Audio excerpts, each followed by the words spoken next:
Je m'appelle Caroline, hein, bienvenue dans l'Air Family. Donc ça fait très longtemps que j'ai pas fait de vidéo, mais là je reviens pour parler d'immigration, pour parler d'expatriation, parce qu'en ce moment et depuis quelque temps c'est un peu le bazar, et je me suis dit, je me suis peut-être un peu laissée aller, mais il y a des raisons. Donc je vais en parler un petit peu, et puis je vais faire un petit récap d'abord.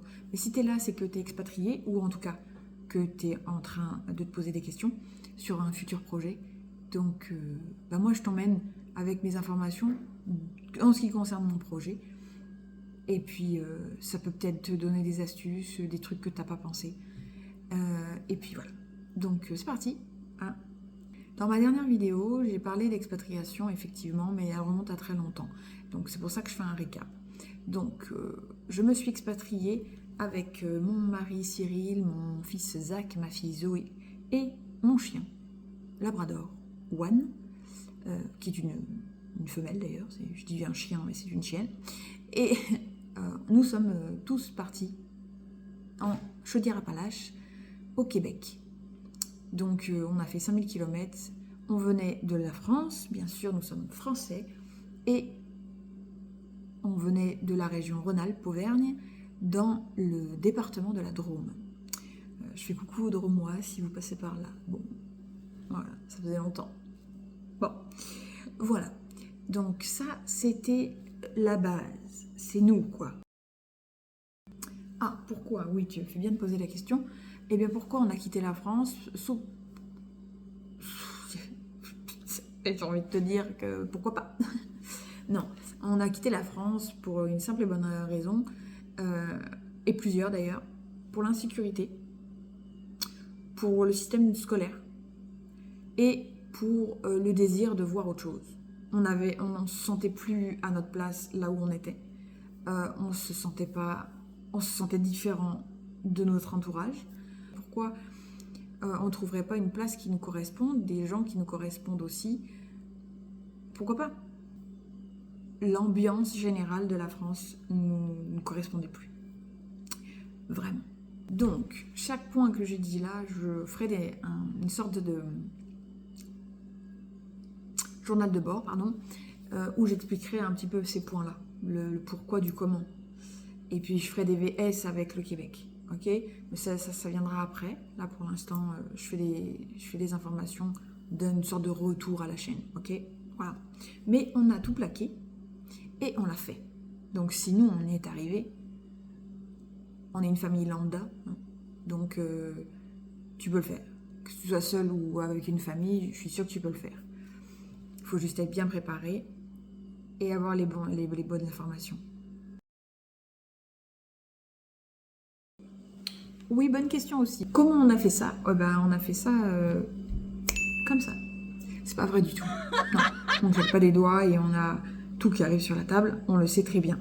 Non, pour le petit récap, tu peux regarder dans mes anciennes vidéos que j'ai laissées sur la chaîne. Notre départ, je l'ai mis, j'ai tout filmé le départ, j'ai filmé le pourquoi, du comment, du parce que, de notre arrivée, de comment on se sentait et de tout ce qu'il a fallu faire au Québec. Donc ça, tu peux le regarder, ça change rien, je ne vais pas le répéter, je vais juste faire le petit récap pour tout le monde. C'est juste ça. J'étais assistante maternelle pendant 5 ans en France, et j'étais rattachée à Pôle emploi, donc qui est aujourd'hui, je crois, France Travail, et j'étais rattachée à la PMI. Et ces organismes-là me suivaient dans mon travail. Et chaque mois, je m'actualisais pour les contrats que j'avais. Je reçois un appel pour un entretien et on me dit « Je vois que vous voulez travailler, ça ne vous dérangerait pas de travailler à l'étranger ?» Alors j'explique la situation et le pourquoi du comment. Moi, à la base, c'était un rêve d'aller au Québec, surtout au Québec, mais au Canada, pourquoi pas. Oui, je sais, le Québec et le Canada aussi. Calmez-vous. Tout fait partie du Canada, mais la région du Québec, c'était là où je voulais aller en premier. Et puis cette dame me dit je vais vous transférer à une consoeur plutôt, parce que c'était une dame, et elle travaille pour Pôle emploi international. Pourquoi pas? Vas-y. Et donc cette dame me fait des recherches, on s'explique, je lui donne ma situation, et elle me dit avec ton emploi, enfin avec votre emploi, vous pouvez pas. Mais je vois que tu es marié, donc... alors je tutoie, mais ça ne m'a pas du tout tutoyé, attention, hein, on est d'accord. T'es marié, donc qu'est-ce que fait ton mari, quoi? Donc je dis que mon mari était boucher, et c'est de là qu'on a été mis en relation par une société de recrutement qui était le Mousqueton, qui nous a liés à l'employeur de mon mari, et nous avons pu faire nos démarches de l'expatriation. Bingo, Cyril a un employeur à l'autre bout du monde. Les démarches sont faites en relation avec ce service de recrutement qui nous lie à un avocat d'immigration. La façon qu'on a faite est la plus longue, la plus onéreuse et la plus fiable. Après, c'est à choisir. Nous, on ne le savait pas, on l'a su qu'ici, en fait, en parlant à quelqu'un. Quand elle a su notre parcours, cette Québécoise nous a dit « c'est quand même le plus long et le plus coûteux que tu as pris ». Mais en tout cas, on est venu, on est là, et puis on est passé par de sacrés chemins, mais malgré tout, on a été en sécurité. Le permis de mon mari pour travailler avec cet éleveur, c'était un permis fermé. Il était en jeune professionnel, parce que quand il a fait les démarches, il avait moins de 35 ans.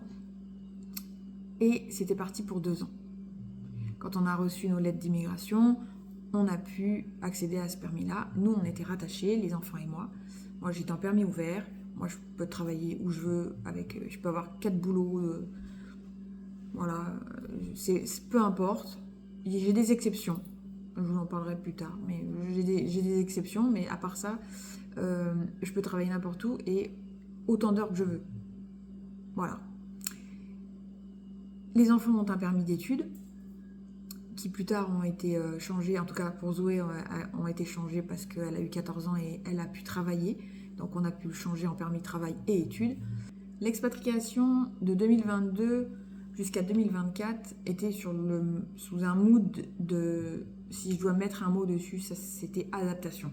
Dans tous les sens du terme, que ce soit pour nous adultes, que ce soit pour les enfants, que ce soit pour l'école, bien sûr, tout changeait, toutes nos habitudes changeaient.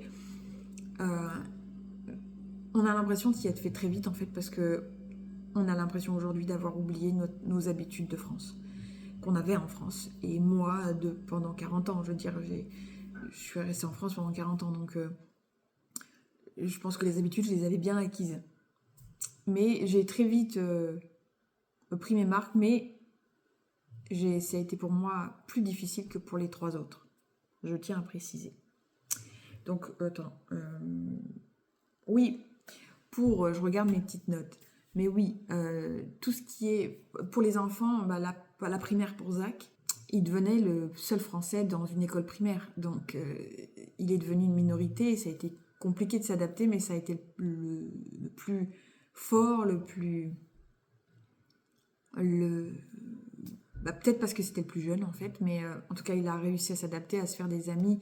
Ça a été très facile pour lui. De sa personnalité, mais aussi parce que c'était un enfant.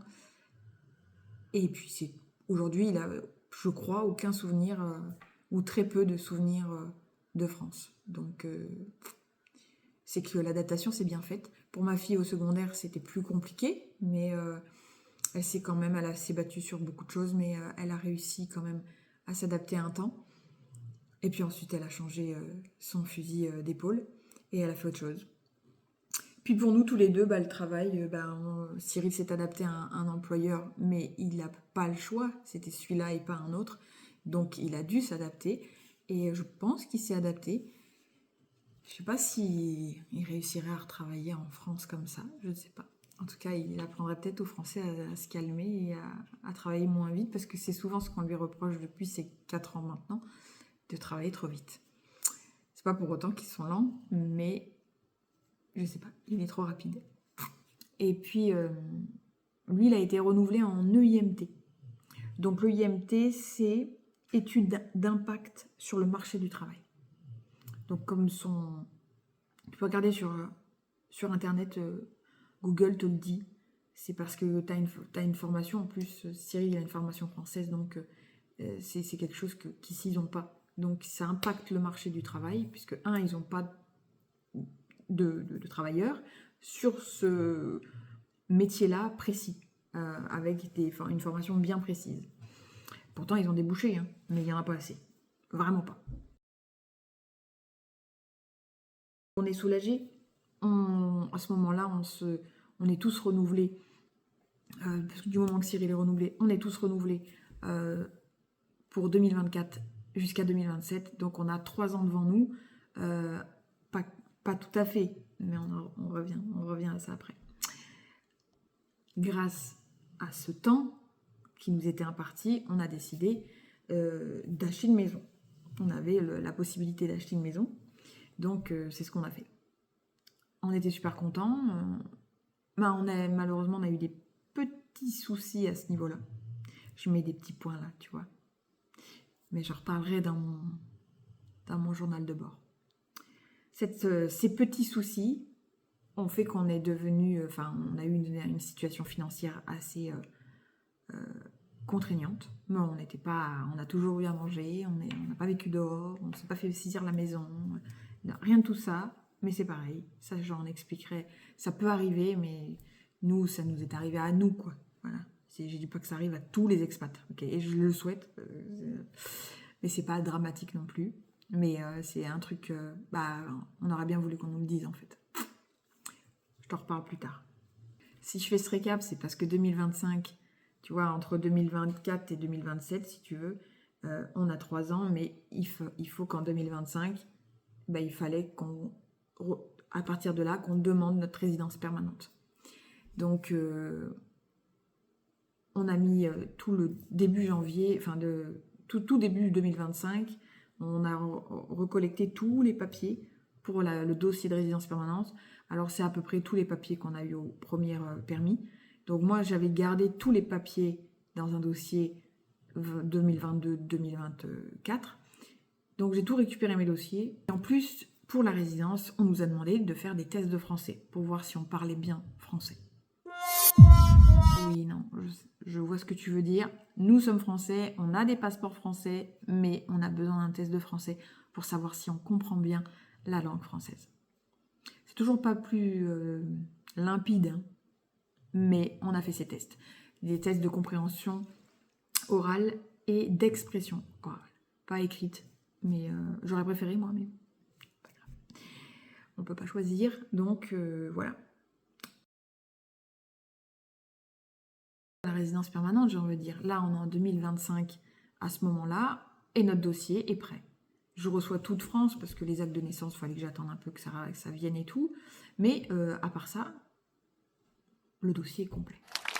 Donc, on envoie tout ça par mail à notre avocat d'immigration, et le début de la résidence permanente commence. Donc, effectivement, on attend. Donc, notre dossier de résidence permanente est finalisé et tout va bien dans le meilleur des mondes. On est en juillet 2025 et on sait que notre dossier va partir puisqu'on avait c'est à peu près cette date limite qu'on avait. Mais en juillet 2025, c'est le drame. Non, c'est pas le drame, mais comme cette année-là, le gouvernement a changé, c'est plus c'est plus Justin Trudeau, c'est Monsieur Carney, Marc Carney. Et donc, ce gouvernement-là décide de fermer l'immigration et de préparer un plan futur et de modifier l'immigration du Québec, en tout cas du Canada et du Québec, et de toutes les régions d'ailleurs. Donc, ça ferme toutes les demandes. N'importe quelle demande est fermée. Les bassins sont fermés, plus personne ne peut rien demander. Donc, les dossiers qui sont à l'intérieur du bassin sont en suspens et ceux qui ne sont pas déposés restent sur le bureau. J'ai envie de le dire. Donc là, d'un coup, on a très très chaud. Vraiment, très, très chaud. Mais bon, l'avocat d'immigration, comme la première fois, est confiant. Il est super confiant. Ne vous inquiétez pas, on va attendre. On est bloqués tous autant qu'on est, que ça soit avocat d'immigration ou candidat à la résidence permanente. Donc, on attend. Apparemment, on a un délai décembre 2025. Joyeux Noël. Le gouvernement donne son plan d'immigration et il le change en PSTQ. Ok, pourquoi pas? Donc ça veut dire que moi, je n'avais pas tout compris. Moi, je me dis, bon, bah, le IMT, il va changer en PSTQ, et puis on peut quand même demander notre résidence permanente. Non, non, rien à voir. Mon mari check un peu tout ça, parce que lui, il a plus de facilité avec la politique. Et en fait, on ne fait pas du tout partie du PSTQ, donc ça n'a rien à voir avec nous. Donc nous, c'est toujours fermé. Notre cas, il n'existe presque pas, on dirait. On dirait qu'il n'y a que nous qui avons le IMT. En tout cas, mon mari. Donc, le gouvernement décide en janvier, enfin fin d'année, là, pour les fêtes, de nous annoncer qu'il va envoyer des lettres à ceux qui restent ou ceux qui partent. Ceux qui restent, bingo pour eux, chapeau, félicitations. Waouh! Parce qu'en fait, comment dire ça? Ils réduisent l'immigration, mais pas, je veux dire, ils pourraient fermer et dire, bon, bah, ceux qui veulent venir, vous venez pas pour l'instant. Je gère ce que j'ai là déjà. Mais non, ils les laissent pas rentrer, et en plus de ça, il nous fait sortir. Enfin, il nous fait, pas nous, mais voilà. En tout cas, il en fait sortir. Donc, il envoie des lettres pour limiter et pour rentrer dans ses critères d'immigration et ses quotas. C'est normal de gérer son pays de cette façon, je comprends tout à fait. Mais en tant qu'immigrant, on est immigrant. On n'a que ce statut-là. C'est pas au cas par cas, c'est impossible. Et on le comprend tout à fait. Mais dans ces cas-là, qu'on nous le dise directement, tu prends ta liste et c'est bah, toi tu pars, toi tu restes, toi tu pars, toi tu restes. Et puis tu gardes les bonnes personnes, quoi. Mais là, ils peuvent renvoyer des Ukrainiens qui sont quand même dans une situation assez précaire. Ils peuvent, alors qu'ils leur ont dit de venir pour les aider, mais on l'a fait repartir. On envoie des infirmières, on envoie des aides-soignantes, alors qu'ils en ont besoin. On est dans l'attente. On a le permis actuel qui se termine le 7 mars 2027. Donc on a de quoi profiter du Québec. En attendant, on est incapable de dire si nous, comme notre dossier n'est pas dans le bassin, on ne sait pas si on va recevoir une lettre, de rester ou de partir. Genre, bah oui, tu peux déposer ton dossier maintenant. On n'en sait rien. Il y a des gens qui avaient un permis de 2028, ils sont repartis. Qui allaient jusqu'en 2028, ils sont repartis. C'était mon fils, je crois qu'il y avait des gens, un camarade de classe qui venait d'avoir son permis, en tout cas ses parents, pour jusqu'à 2029. Et bien ils doivent repartir. C'est un peu compliqué, quoi. On ne sait pas trop. Bon, c'est pas grave. Tout peut évoluer d'ici là, donc on se dit, bah peut-être qu'on aura une bonne nouvelle. On s'est posé la question de savoir si on voulait rester. Avec tout ce petit chamboulement de 2025, on s'est vraiment posé la question. Alors, comme je te l'expliquais, on a eu des problèmes avec l'achat de notre maison. Pas la maison en elle-même, la maison en elle-même va très bien, mais les promesses qu'on a eues en achetant la maison nous ont affaiblis financièrement, donc on a décidé d'avoir un nouveau projet. Donc, nouveau projet et puis on a pensé à des nouveaux projets, mais aussi à des solutions possibles pour l'immigration. Le premier projet, là, aujourd'hui, c'est de vendre notre maison, ça va se faire en mai. Donc on est très content pour ça, parce que du coup, on va retourner en location, mais grâce encore au patron de mon mari. Mais c'est une bonne chose pour nous. C'est pour nos finances, c'est mieux pour nous. Voilà. Et d'un autre côté, on s'est dit, on anticipe une lettre. On anticipe un charter, en fait, tout simplement. Hein.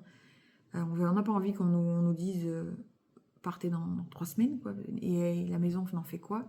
Donc on a anticipé cette vente en corrélation avec le fait qu'on ait besoin de ne plus être propriétaire financièrement. Donc voilà.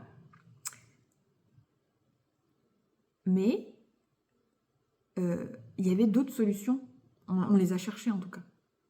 Donc première solution, c'était de rester et peut-être de demander une sorte de qu'est-ce que c'était, je sais pas quel permis c'est, mais en tout cas de renouveler le permis de mon mari pour 10 ans. Mais par contre, c'est pas possibilité d'avoir une résidence permanente, c'est quasiment impossible.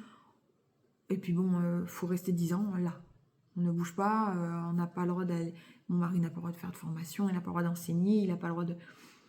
Il n'a rien le droit de faire, quoi, à part d'être là, à cette place-là pendant 10 ans. Donc un peu frileux sur cette situation-là, parce qu'il avait d'autres projets, pas quitter forcément le travail, mais avoir d'autres projets en tout cas à côté. Pour lui, c'était possible, c'était valable. Ensuite, on avait une autre solution, c'était d'aller en Ontario avec des programmes français, pour les Français. Il y a souvent des pubs, je ne sais pas si c'est vrai, mais en tout cas sur TikTok, tout ça, il y a souvent des pubs sur l'immigration. Et moi, perso, j'étais chaud. Vraiment, j'aimais bien l'idée parce que mes enfants auraient pu devenir bilingues pendant 2 ans et ils sortaient de là, ils sortaient d'Ontario et on était bilingues. On a choisi le Québec, mais on aurait dû faire ça peut-être avant. Et comme j'ai pas pu les inscrire dans une école anglaise arrivée ici, je pouvais pas payer. Donc ça aurait pu, c'est une bonne solution en tout cas. Il y avait une autre solution aussi, c'était de rentrer en France, de reprendre notre vie française. Alors reprendre non, parce que la France a changé en 4 ans et puis nous aussi, donc on aurait pris d'autres habitudes certainement. Et puis la nostalgie nous serait vite revenue, je pense. Sinon, il y a la dernière solution qu'on a posée sur papier, de rentrer, de faire une escale, de dire bonjour à tout le monde, et puis repartir. Choisir une autre expatriation et refaire un nouveau projet, hein, pourquoi pas. Voilà, tous ces petits trucs, toutes ces solutions sont possibles, et c'est à nous de choisir. Donc on verra. Mais en attendant, je vais faire un petit journal de bord pour essayer de parler de plein de petits points que j'ai pas eu le temps de parler pendant ces 4 ans. Mais en tout cas, si tu as un projet d'expatriation, nous là on a un problème au Québec, mais ça peut pas le faire partout, j'imagine. J'espère en tout cas.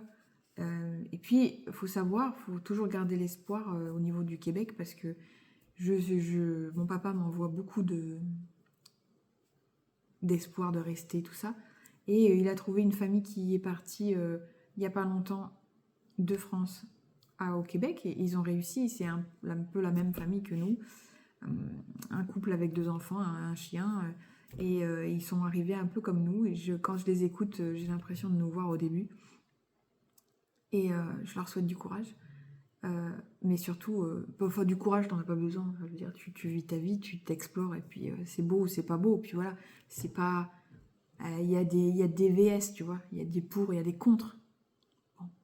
J'en ferai, je ferai ça sur mon journal de bord. Et puis, reviens de temps en temps. Abonne-toi, clique la cloche, je sais pas quoi, mets des likes. Et puis, tu sauras quand je balance mes petits jours, mes posts de journal de bord. Donc sur ce, prends soin de toi, crois en ton projet, tant qu'il reste fiable et organisé.